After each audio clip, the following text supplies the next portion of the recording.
Diamond in the rough. How you doing today?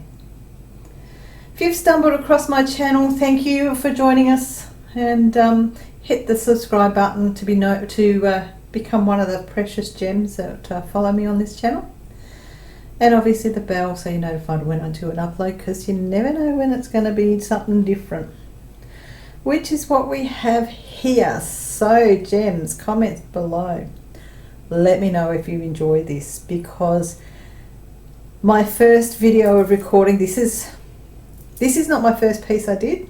My first piece before it set, I was not happy with, and I threw it out, and now that this piece has come out the way it is, I've gone, oh, my first piece would have been glorious. But never mind. So this is my second piece that I've made. You can see here, so this is a free pour resin, and yeah, watch the rest of the video. It will be a voiceover, and hopefully you enjoy it.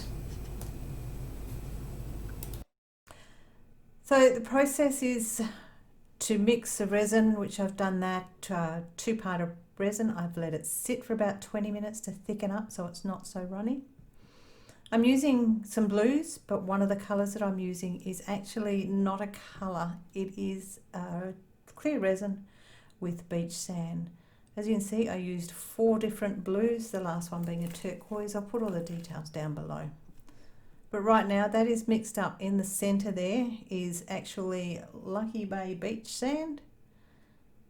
I poured that in the centre to make the base, and then I just poured the resin all the way around it and swiggled it through. And yeah, just kept topping up and topping up until it was full. Now the reason why it's in the plate that's got a high lip is so that it stays within those boundaries while it sets.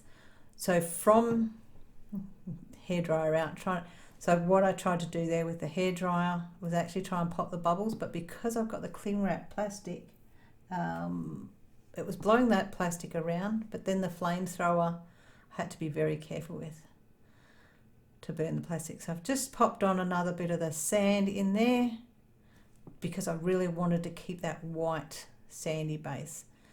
And then what I did do is, the last of my leftover resin, I actually did jewellery box holder, which you can see on the left and the right that I'm topping up now, so that I'm not wasting resin.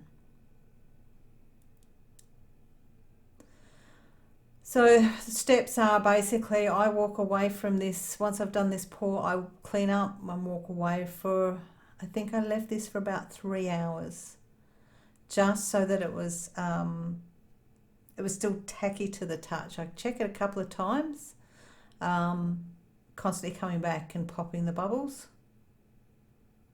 You'll see that I'm cleaning up now. Quick clean up.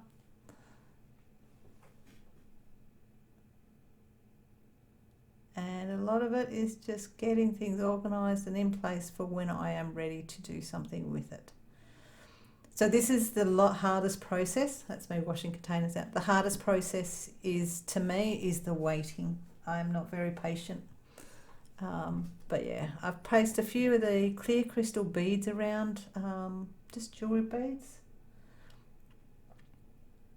just to give a bit of definition on the edges. And you can see I've just come back now. It's set, and it's just a case of draping it over top. So on a high speed lapse here, you can actually watch it. So this was over a period of hours. I think this is about 5 hours, this bit of video footage I took here.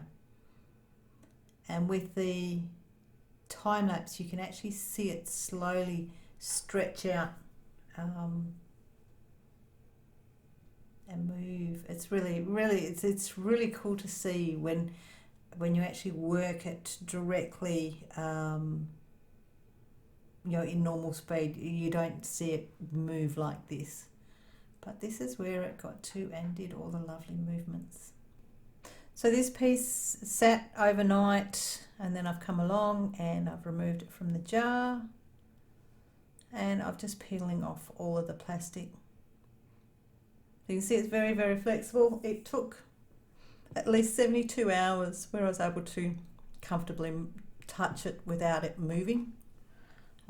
It'll still be about another week before I can do much more with it though, before I'd even think of putting it in a box to send it anywhere.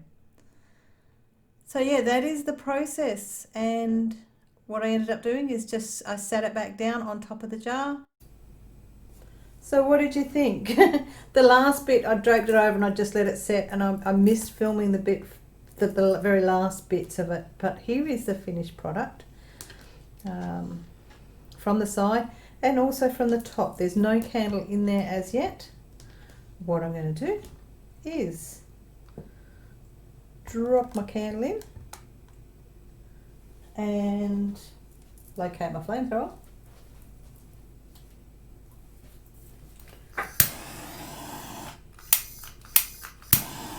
Come on. Okay. How does that look?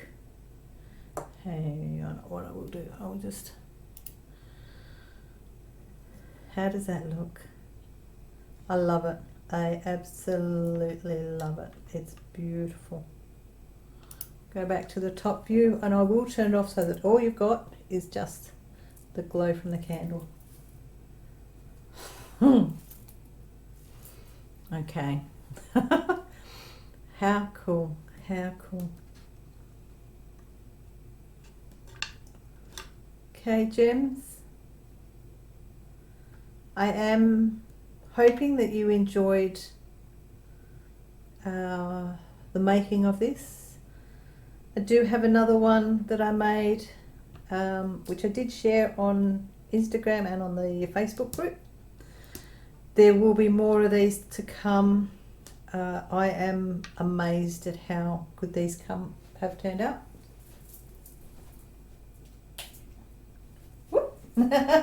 Bright light. So this is now the overall effect. So this is just with the room lights on. So yeah, I am in love with this,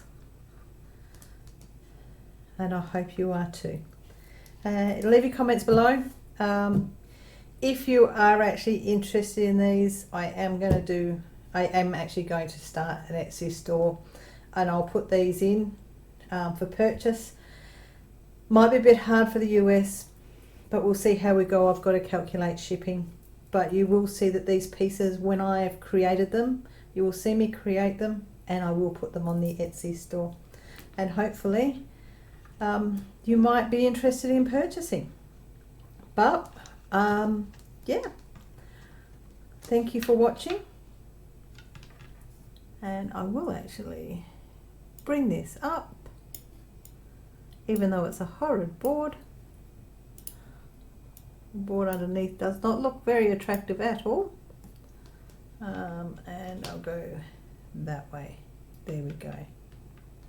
So view from above, excuse the microphone and the camera in the mirror.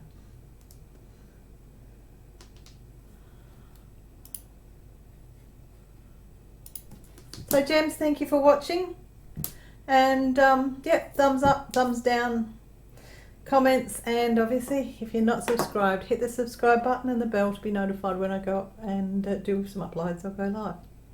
And we'll say bye for now.